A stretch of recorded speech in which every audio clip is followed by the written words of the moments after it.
ಗೂಡು ಸಿಕ್ಕದಲ್ಲ.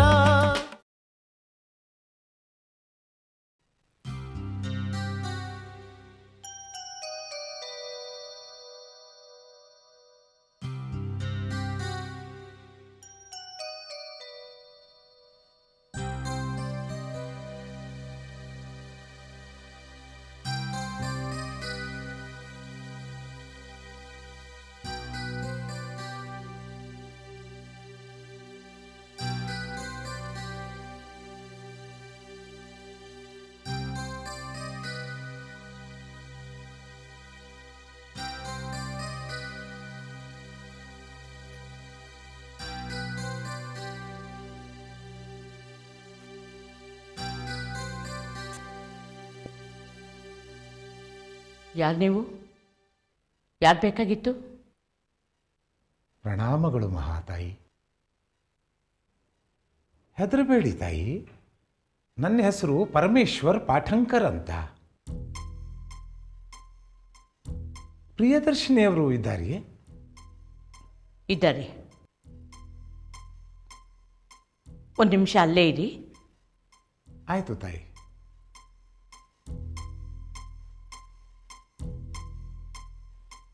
ಪ್ರಿಯದರ್ಶಿನಿ, ನೀನು ನೋಡೋಕೆ ಅದ್ಯಾರೋ ಸ್ವಾಮೀಜಿ ಬಂದಿದ್ದಾರೆ ಕಣೆ.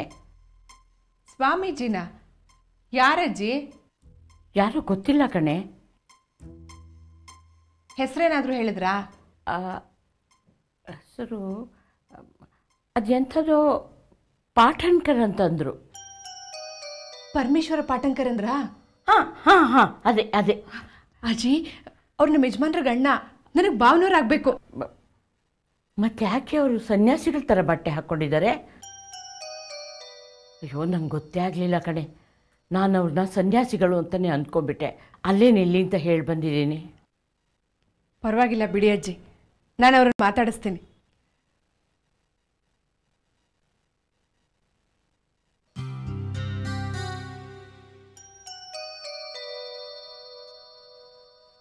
ಭಾವ. ನಮಸ್ಕಾರ ತಾಯಿ. ನಮಸ್ಕಾರ. ಕೂತ್ಕೊಳ್ಳಿ. ಆಯ್ತಮ್ಮ. ಶಂಭೋ ಶಂಕರ. ಅದು ಅಜ್ಜಿಗೆ ನೀವು ಯಾರು ಅಂತ ಗೊತ್ತಾಗಲಿಲ್ಲ, ಅದಕ್ಕೆ ಇಲ್ಲೇ ನಿಲ್ಲೋಕೆ ಹೇಳಿದ್ರು. ತಾಯಿ ಎಲ್ಲೋ ನನ್ನ ವೇಷ ನೋಡಿ ಹೆದರ್ಕೊಂಡಿರಬೇಕು ಅಂತ ಅನಿಸುತ್ತೆ. ವೇಷಗಳ ಧರಿಸಿದರೇನು, ದೇಶಗಳ ತಿರುಗಿದರೇನು, ದೋಷಗಳ ಹೇಳಿದರೆ ಫಲವೇನು, ಮನಸ್ಸಿನಲ್ಲಿ ಆಸೆಯನ್ನು ಬಿಡದಿದ್ದರೆ ಅಂತ ಸರ್ವಜ್ಞರು ಹೇಳಿದ್ದಾರೆ. ಈ ವೇಷದಲ್ಲಿ ಏನಿದೆ ತಾಯಿ? ಎಲ್ಲ ಇರುವುದು ಮನಸ್ಸಿನಲ್ಲಿ. ಬಾಹ್ಯ ರೂಪವನ್ನು ನೋಡಿ ಮನುಷ್ಯನನ್ನು ಅಳೆಯಬಾರದು. ಮನುಷ್ಯನನ್ನು ಮನಸ್ಸಿಂದ ನೋಡಿ ಅಳೆಯಬೇಕು. ಪಾಪ, ಅವರಿಗೇನು ಗೊತ್ತು ತಾಯಿ? ವಿಶ್ವೇಶ್ವರ ಬಂದಿದ್ದಾನ? ಇಲ್ಲ, ಮುಂದಿನ ವಾರ ಬರ್ತಾರೆ. ಹೇಳಿ, ಏನು ತಗೋತೀರಾ? ಕಾಫಿನೋ ಟೀನೋ? ಒಂದು ಲೋಟ ನೀರು ಕೊಡು ಸಾಕು ತಾಯಿ. ಈಗ ತರ್ತೀನಿ.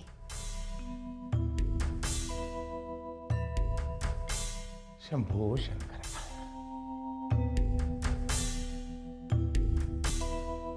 ಕೊಡು ತಾಯಿ. ಶಂಭೋ ಶಂಕರ.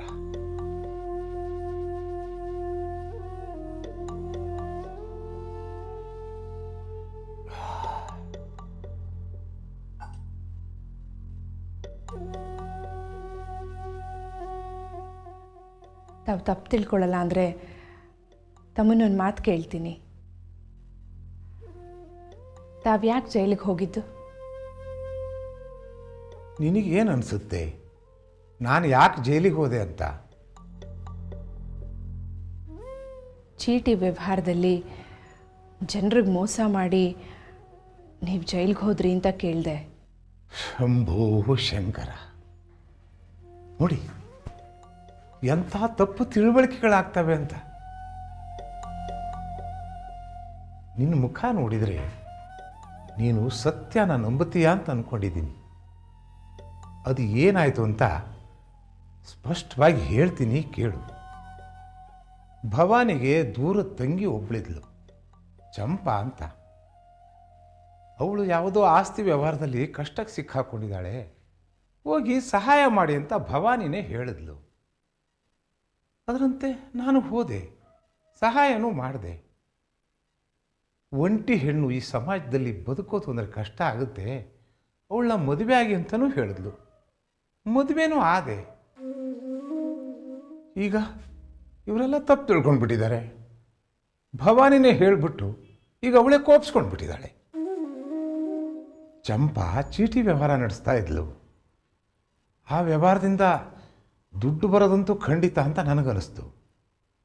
ಅದರಿಂದ ನನ್ನ ಮಗ ಗುರುದತ್ತನ ಇಂಜಿನಿಯರಿಂಗು, ನನ್ನ ಮಗಳು ಡಾಕ್ಟ್ರು ಮಾಡ್ಬೋದು ಅಂತ ದುಡ್ಡು ಹಾಕಿದೆ. ಆದರೆ ಏನು ಮಾಡೋದು, ಲಾಭ ಬಂದ ತಕ್ಷಣ ಚಂಪಾ ದುಡ್ಡೆಲ್ಲ ತಗೊಂಡು ಓಡಿ ಹೋದ್ಲು. ಆಮೇಲೆ ಜನ ನನ್ನ ಹಿಡ್ಕೊಂಡ್ರು. ನಾನು ಜೈಲಿಗೆ ಹೋದೆ. ಅಲ್ಲೂ ನನ್ನ ಕೈಲ ಸಮಾಜ ಸೇವೆ ಮಾಡಿದೆ. ಒಂದಂತೂ ನಿಜ, ನಾನು ನೀವು ಒಂದೇ ಪ್ರೊಫೆಷ್ನಲ್ ಅಂತಾರಲ್ಲ ಹಾಗೆ. ನೀವು ನಿಮ್ಮ ಲೇಖನಿ ಮೂಲಕ ಜನರ ಕಣ್ಣು ತೆರೆಸ್ತಾ ಇರ್ತೀರಿ. ನಾನು ಹಾಗೆ ಜೈಲಿನಲ್ಲಿ ಕೈದಿಗಳ ಮನಸ್ಸನ್ನು ಸತ್ಯದ ಕಡೆ ಪರಿವರ್ತನೆ ಮಾಡ್ತಾ ಇರ್ತೀನಿ. ನೀವು ಅದನ್ನು ಹೊರಗಡೆ ಮಾಡ್ತೀರಿ, ನಾನು ಅದನ್ನು ಜೈಲ್ ಒಳಗಡೆ ಮಾಡ್ತೀನಿ. ಅಷ್ಟೇ ವ್ಯತ್ಯಾಸ. ನನಗೆ ಅರ್ಥ ಆಗಲಿಲ್ಲ. ಈಗ ನಾನು ನಿನ್ನ ಹತ್ರ ಒಂದು ಮುಖ್ಯವಾದ ವಿಚಾರ ಮಾತಾಡಬೇಕು ಅಂತ ಬಂದಿದ್ದೀನಿ. ನೀನು ಜರ್ನಲಿಸ್ಟು, ನಿನಗೆ ಹೇಳಿದರೆ ಎಲ್ಲ ಅರ್ಥ ಆಗುತ್ತೆ. ನನಗೀಗ 60 ವರ್ಷ, ಸಕ್ಕರೆ ಕಾಯಿಲೆ, BP ಎಲ್ಲ ಇದೆ. ಈ ವಯಸ್ಸಲ್ಲಿ ನಾ ಜೈಲಲ್ಲಿ ಇರೋಕ್ಕಾಗತ್ತಾ? ಇದನ್ನೆಲ್ಲ ಹೇಳಿದರೆ ನಮ್ಮ ಮನೆಯವರಿಗೆ ಅರ್ಥನೇ ಆಗಲ್ಲ. ಈಗ ಜೈಲಿನಲ್ಲಿ ಕೆಲವು ಕೈದಿಗಳನ್ನು ಬಿಡುಗಡೆ ಮಾಡ್ತಾರಂತೆ. ಅಲ್ಲಿ ಒಬ್ಬ ಕ್ಲರ್ಕ್ ಇದ್ದಾನೆ. ಅವನಿಗೆ 60,000 ರೂಪಾಯಿ ಕೊಟ್ಟರೆ ಆ ಲೀಸ್ಟ್ನಲ್ಲಿ ನನ್ನ ಹೆಸರನ್ನು ಸೇರಿಸ್ತಾನಂತೆ. ಅದಕ್ಕೆ ನಾನು ಸ್ವಲ್ಪ ದುಡ್ಡು ಹೊಂದಿಸಬೇಕು. ಮೊನ್ನೆ ನೀನು ನಮ್ಮ ಮನೆಗೆ ಬಂದಾಗ ನೀನು ಮಾತಾಡಿದ ರೀತಿ ನೋಡಿ ನಿನ್ನ ಹೃದಯದಲ್ಲಿ ಕರುಣೆ ಇದೆ ಅಂತ ನನಗನ್ನಿಸ್ತು. ನನ್ನ ಹೆಂಡತಿ ಹೃದಯದಲ್ಲಿ ಕರುಣೆ ಅನ್ನೋದೇ ಇಲ್ಲ. ನೋಡು, ನನ್ನ ಮೊದಲನೇ ತಮ್ಮ ಜಗದೀಶ್ವರ ನಮ್ಮ ಫ್ಯಾಮಿಲಿ ಬಿಸ್ನೆಸ್ಸಲ್ಲಿ ಬಂದ ಲಾಭನೆಲ್ಲ ತಗೊಂಡು ನನಗೆ ಮೋಸ ಮಾಡಿಬಿಟ್ಟ. ನೀನೇನಾದರೂ ನನಗೆ ಸಹಾಯ ಮಾಡ್ಬೋದು ಅಂತ ಅನ್ನಿಸ್ತು. ಅದಕ್ಕೆ ನೀನು ಹುಡ್ಕೊಂಡು ಬಂದೆ. ನೀವು ಆ ಕ್ಲರ್ಕ್ಗಳನ್ನ ನಂಬೇಡಿ. ನಂಬಬೇಡಿ ಅಂದರೆ ನನಗೆ ಉಳಿದಿರೋದು ಅದೊಂದೇ ದಾರಿ. ನಾನಲ್ಲೇ ಇದ್ದರೆ ಸತ್ತೇ ಹೋಗ್ತೀನಿ. ನಾನೆಲ್ಲಿಂದ ತಂದ್ಕೊಡ್ಲಿ? ಒಂದು ನ್ಯೂಸ್ ಪೇಪರ್ ರೀಜನಲ್ ಎಡಿಟ್ರು ಅಂದರೆ ಸುಮ್ಮನೆನಾ? ನಿನಗೇನಿಲ್ಲ ಅಂದರೂ ತಿಂಗಳಿಗೆ ಒಂದು 70,000 ಸಂಬಳ ಬರುತ್ತೆ. ಅದರಲ್ಲೇ ಕೊಡು. ಇಲ್ಲ, ಬ್ಯಾಂಕ್ನಲ್ಲಿ ಲೋನ್ ಅಂತೂ ಸಿಗುತ್ತೆ. ಈಗ ಲೋನ್ ಮಾಡು, ಆಮೇಲೆ ನಿನ್ನ ಸಂಬಳದಲ್ಲಿ ತೀರಿಸ್ಬೋದಲ್ಲ. ಕ್ಷಮಿಸಿ ಬಾಬಾ, ಆವತ್ತು ನಾನು ನಿಮ್ಮ ಮನೆಗೆ ಹುಡುಕೊಂಡು ಬಂದಿದ್ದು ಕಳೆದು ಹೋದ ಸಂಬಂಧಗಳನ್ನು ಮತ್ತೆ ಜೋಡಿಸೋದಕ್ಕೆ. ಆದರೆ ನೀವು ಅದನ್ನು ಅಡ್ವಾಂಟೇಜಾಗಿ ತಗೋತಾ ಇದ್ದೀರಾ. ನನಗಿದೆಲ್ಲ ಇಷ್ಟ ಆಗಲ್ಲ. ನಿನಗೆ ಸಂಬಂಧಗಳು ಬೇಕು ಅನ್ನೋದಾದರೆ ಇಷ್ಟಾದರೂ ತ್ಯಾಗ ಮಾಡಬಾರ್ದ? ನೀ ನೋಡಿದರೆ ರೇಗ್ತೀಯ. ಇರಲಿ. ಆನೆ ನೀರಾಟದಲ್ಲಿ ಮೀನ ಕಂಡು ಅಂಜುವುದೇ, ಹೀನ ಮಾನವರ ಬಿರುನುಡಿಗೆ ತತ್ವಜ್ಞಾನಿ ಅಂಜುವನೇ ಸರ್ವಜ್ಞ.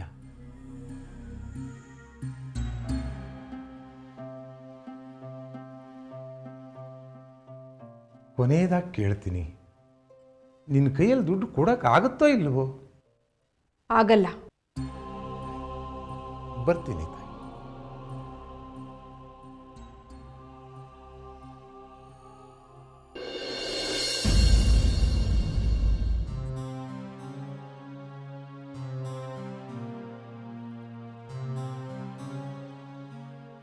ಹಾಯ್ ವೈಜಯಂತಿ. ಡಾಕ್ಟರ್ ಶ್ಯಾಮ್ ಇಲ್ಲ. ಡಾಕ್ಟರ್ ಕಾಣೇಕರ್ ಜೊತೆ ಎಂಡೋಸ್ಕೋಪಿಕ್ ಸೆಮಿನಾರ್ಗೆ ಹೋಗಿದ್ದಾರೆ. ನಾನು ನಿಮ್ಮ ಜೊತೆನೇ ಮಾತಾಡಬೇಕಿತ್ತು. ಏನು ಹೇಳಿ? ಸ್ವಲ್ಪ ಪರ್ಸ್ನಲ್ ವಿಷಯ. ಬನ್ನಿ.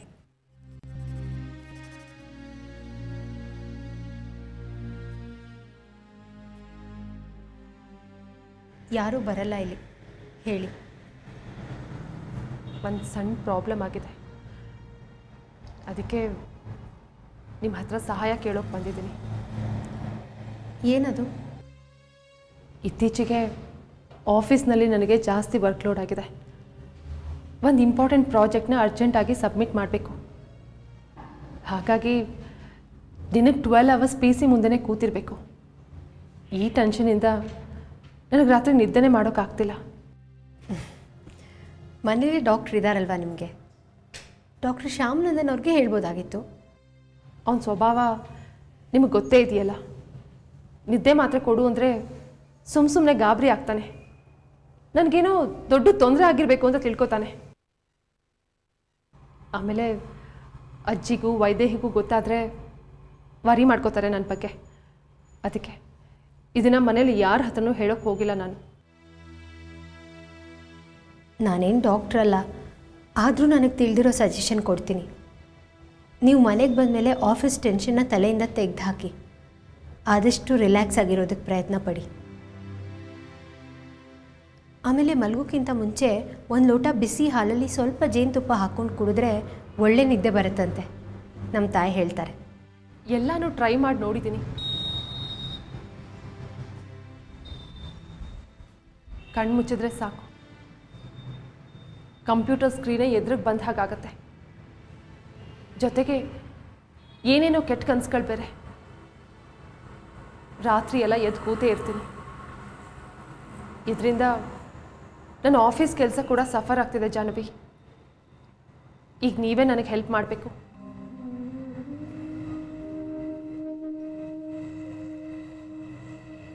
ಏನದು ಹೇಳಿ. ನನ್ನ ಕೈಲಾಗೋದಾದರೆ ಖಂಡಿತ ಮಾಡ್ತೀನಿ.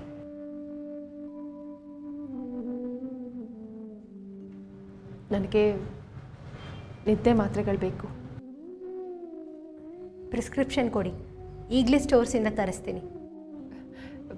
ಪ್ರಿಸ್ಕ್ರಿಪ್ಷನ್ ಇದ್ದಿದ್ರೆ ನಾನು ಯಾಕೆ ನಿಮ್ಮ ಹತ್ರ ಬರ್ತಿದ್ದೆ? ಆಸ್ಪತ್ರೆಯಲ್ಲಿ ಸ್ಟಾಕ್ ಇರುತ್ತೆ ಅಂತ ನನಗೆ ಗೊತ್ತಲ್ವಾ, ಅದಕ್ಕೆ ನಿಮ್ಮ ಹತ್ರ ಬಂದಿದ್ದೀನಿ. ಪ್ಲೀಸ್. ಸಾರಿ, ಹಾಗೆಲ್ಲ ನಿದ್ದೆ ಮಾತ್ರೆಗಳನ್ನ ಕೊಡೋಕ್ಕಾಗಲ್ಲ. ವಾರ್ಡ್ ಪೇಷಂಟ್ಸಿಗೆ ಬೇಕಾಗತ್ತೆ ಅಂತ ಸ್ಟಾಕ್ ಇಟ್ಟಿರ್ತೀವಿ.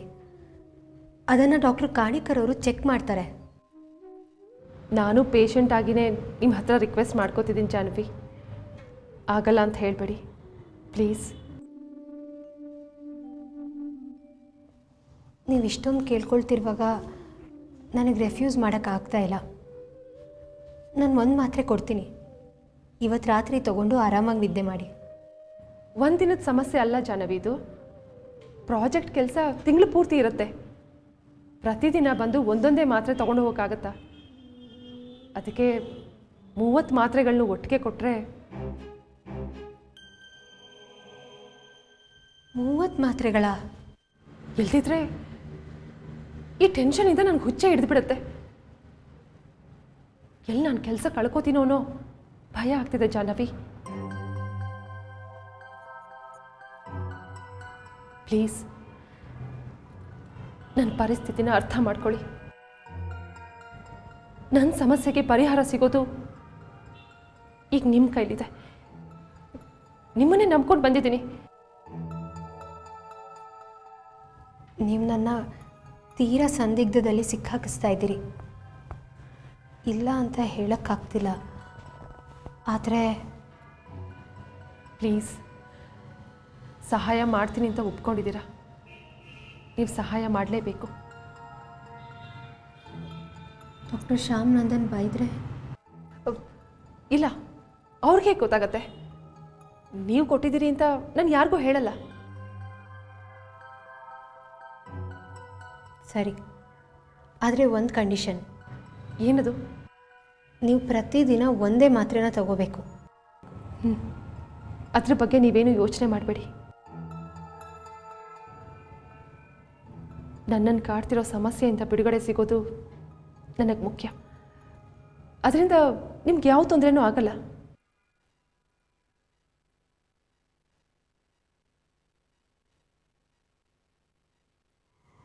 ಪ್ಲೀಸ್.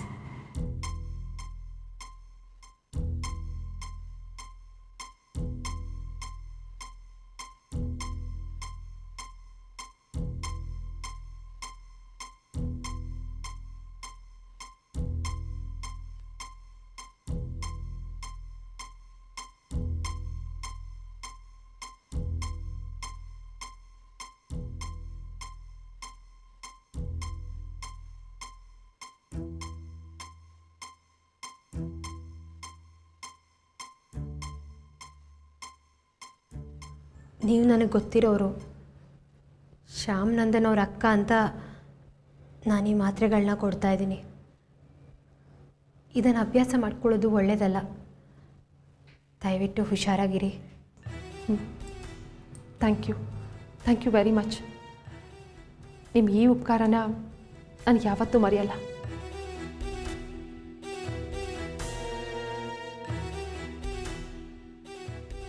ನಾನು ಬರ್ತೀನಿ.